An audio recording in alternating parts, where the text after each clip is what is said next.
Hey Waffle Gang, I do hope you're well. My name is Mark and today we're checking out some more Reddit stories, and if you do love a Reddit story, why not consider hitting that like, subscribe, maybe that notification bell too. Let's crack on with today's first story. Much love, guys. Now today's first story comes from Disastrous Motor 792 from the Am I the Arsehole Here subreddit, and it says, am I the arsehole for calling a guy a jerk on his first date?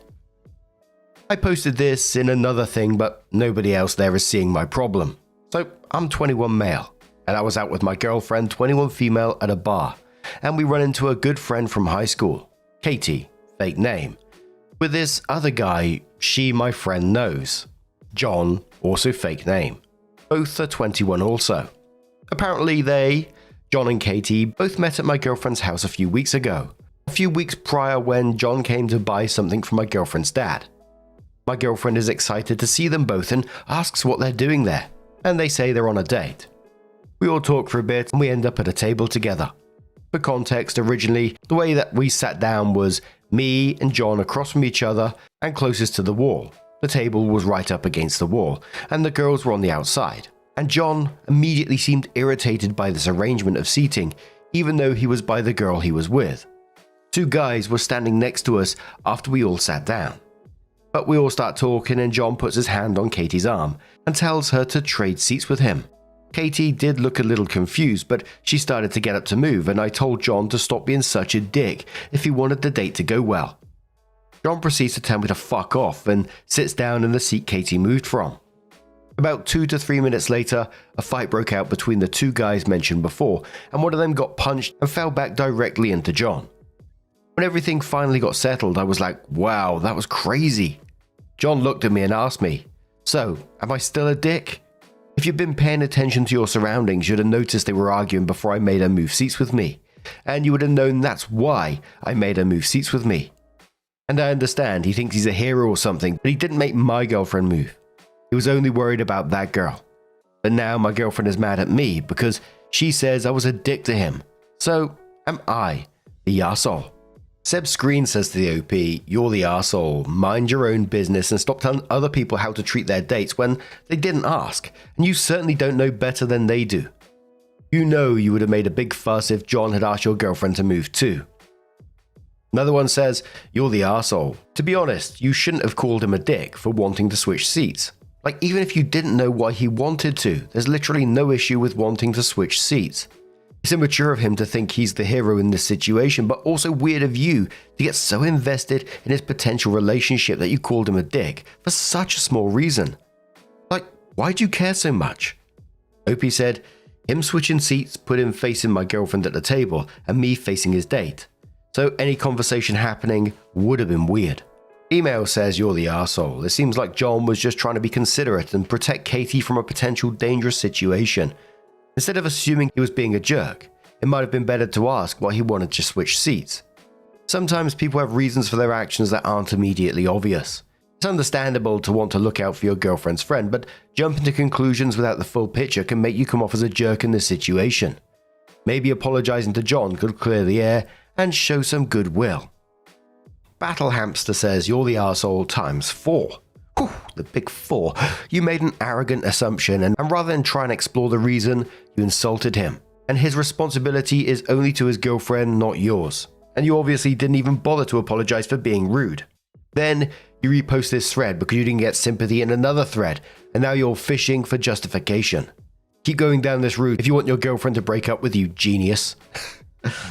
OP also added a couple more comments of their own. They said he was pissed off by the seating arrangement when we all first sat down, first of all. Second, he put his hand on her arm and told her to change seats with him. He didn't ask. Him switching seats put him facing my girlfriend at the table and me facing his date, so any conversation happening would have been weird.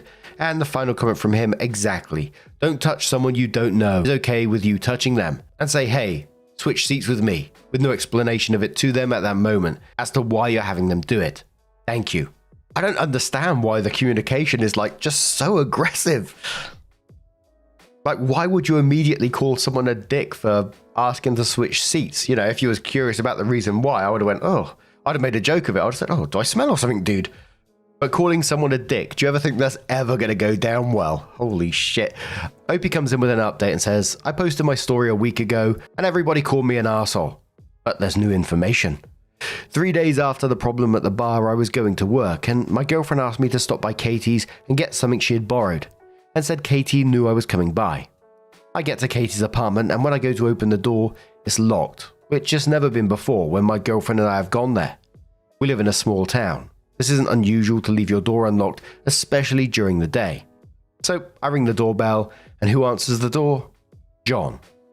I asked him what he was doing there, and he gave this stupid smirk and said, I've been here for 3 days besides work.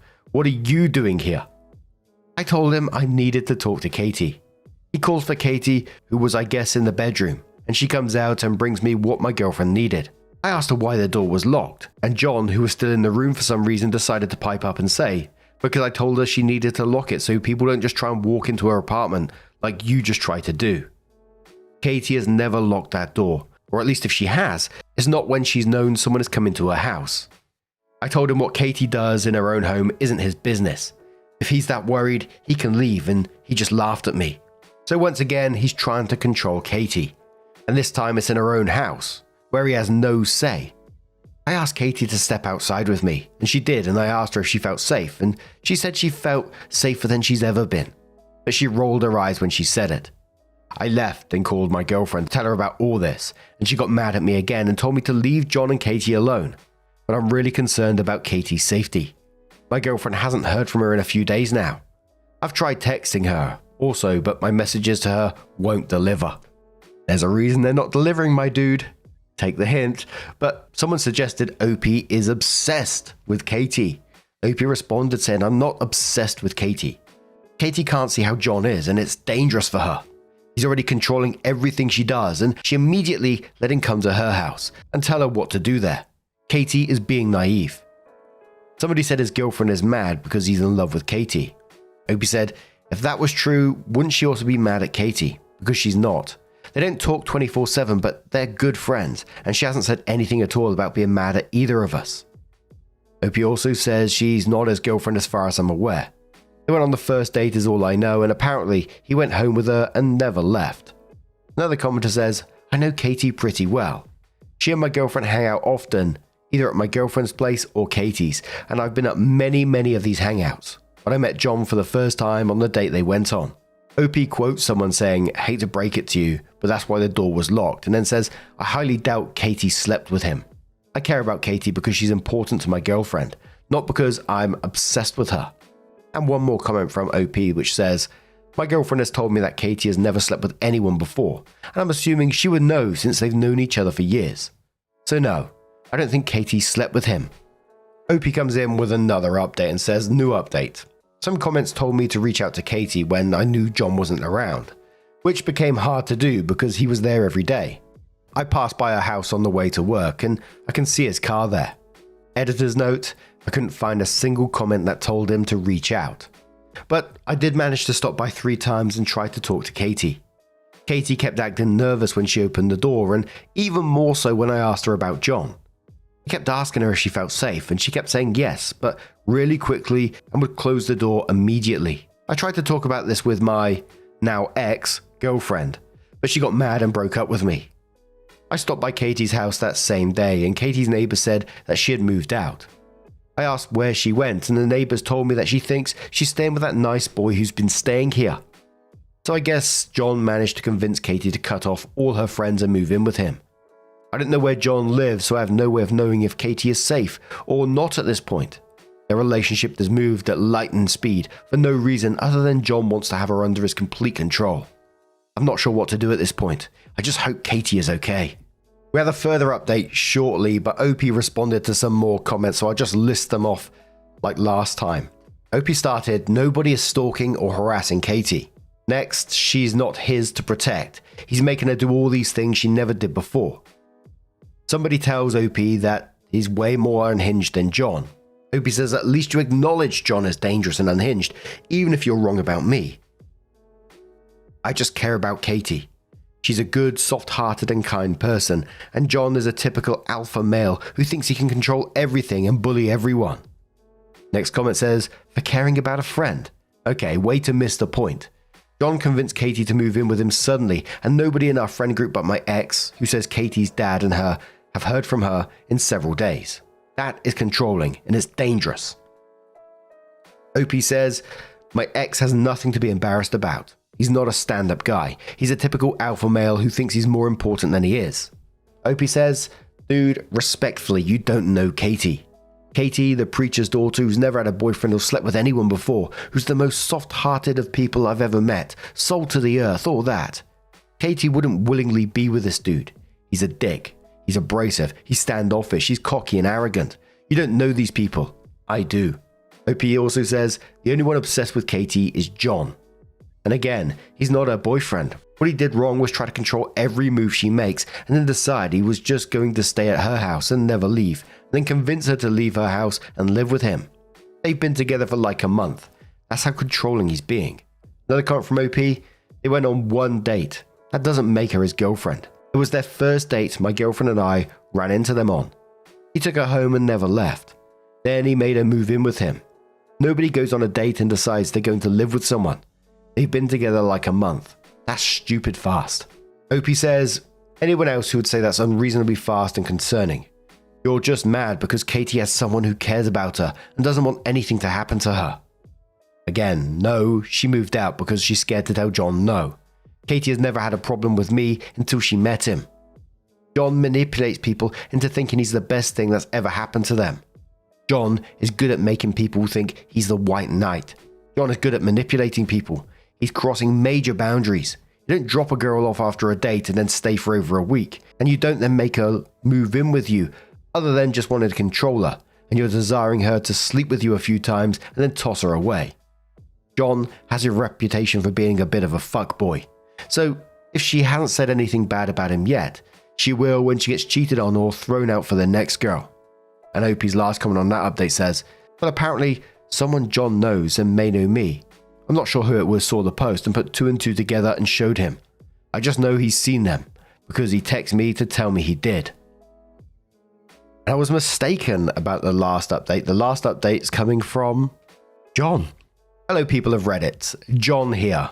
Even though he fucked up and used my real name in one of his comments that he then edited.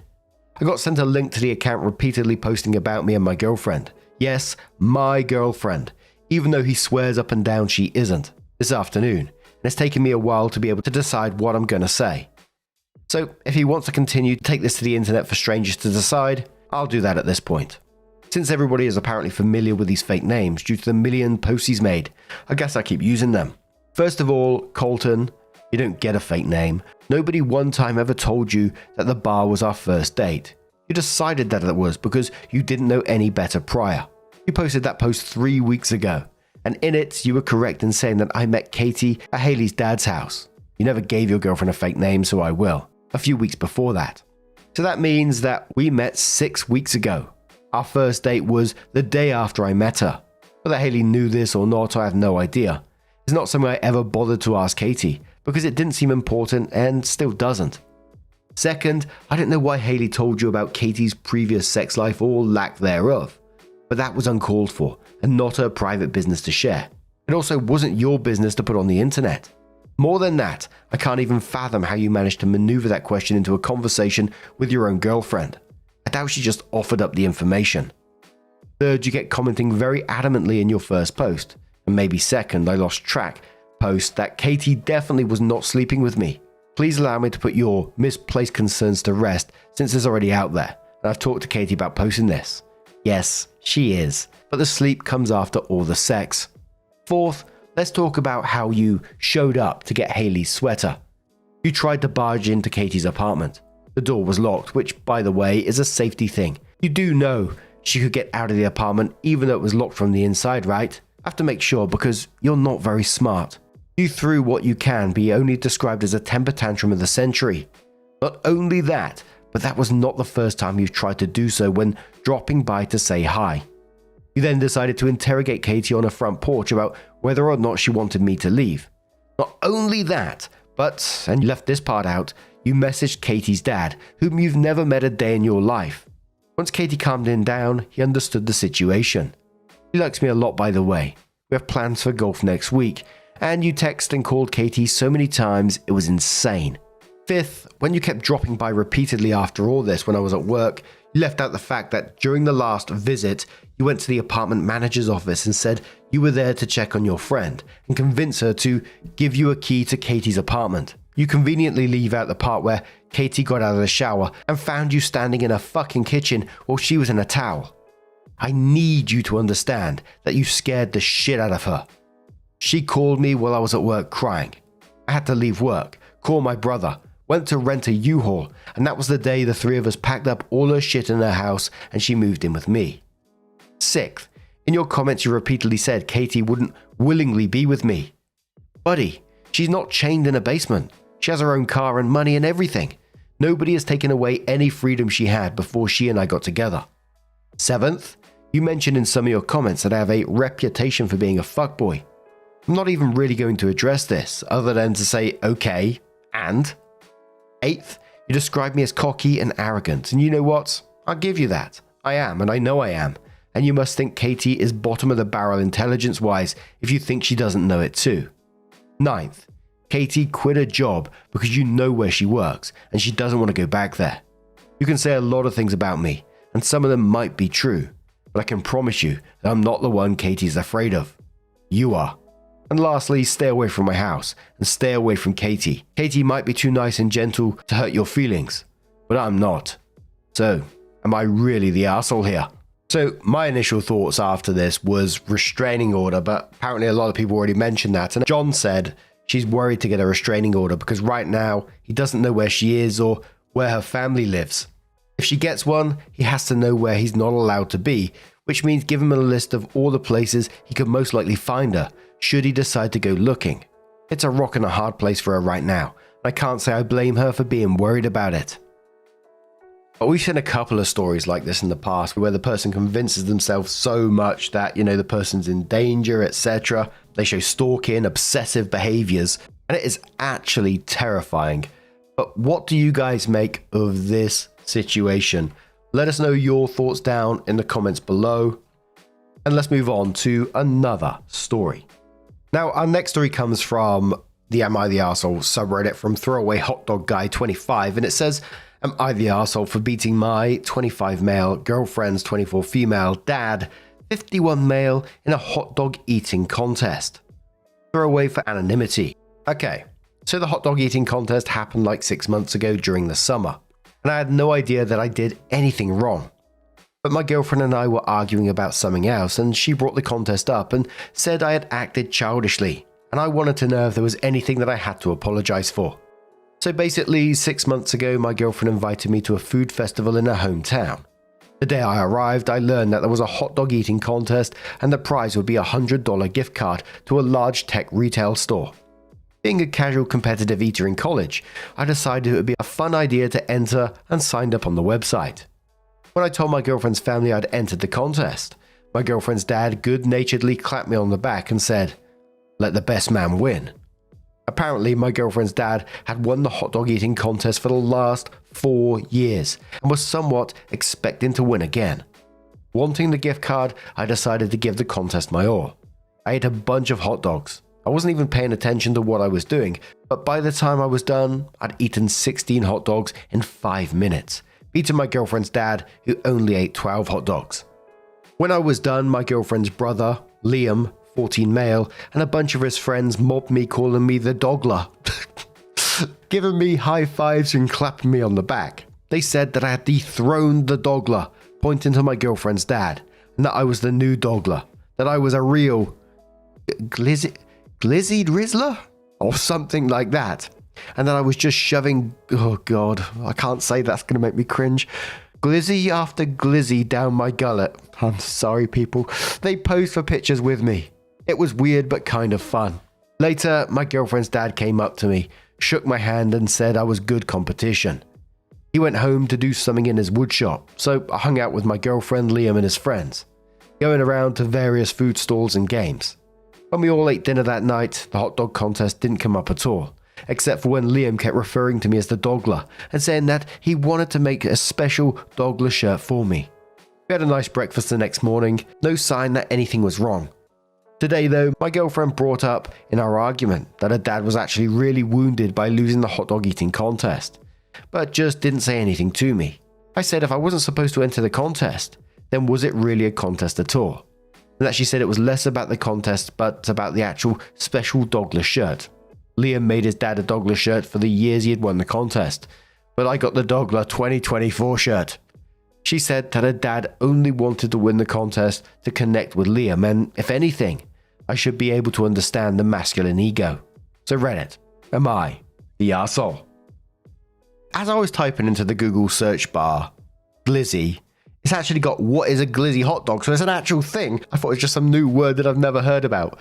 I found a comment on Reddit from someone talking about this in r/casual conversation from Bobberific, who says, so apparently glizzy started as a hip hop slang term for a Glock, a handgun, in the late 90s, and in 2016 became a nickname for hot dogs in DC and Maryland. It didn't go viral until 2020, where the term spread exponentially. Language adapts and changes over time. You can roll with it, or you can go out and start yelling at clouds. And I do love new words. You often see it on like the news, new words coming out, and that's going in the dictionary, etc. And look, I got nieces and nephews. I hear these new words fairly often. You know, you hear like, I'm sorry, I can't do them. But fair play to them. You know, language change, it adapts, etc. But stuff like Riz, doom scrolling. I actually like that one. I think it's just the zzz ones that send a shiver down my spine, just like the glizzy, the rizzy glizzy. I feel like someone's going to tell me that's got some other meaning that I shouldn't be saying, but hey. There says, not the arsehole. You didn't have any idea this was an important family tradition, a moment until after you signed up.